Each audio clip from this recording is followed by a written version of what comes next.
Most leaders spend years trying to figure out their leadership styles. Most of them, they're asking the wrong question.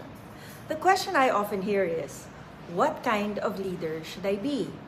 And it's reasonable to ask, but in my experience as a leadership coach, that question can send you down a rabbit hole of personality frameworks and style labels: authoritative, servant leadership, transformational. But your leadership style isn't something you pick. It's already showing up in how you react when someone challenges you, in what you do when a project is sidetracked, in whether you lean in or pull back when conversations get uncomfortable. Research tells us something very important. Under pressure, our brains stop thinking and start surviving.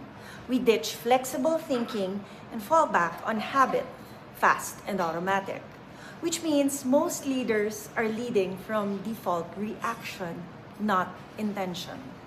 So the question isn't, what style should I adopt? Instead, try asking, what style naturally emerges when I become more self-aware?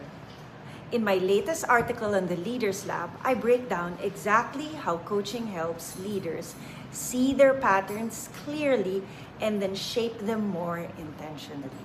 I also share small behavior experiments that change team dynamics more than any frameworks ever will.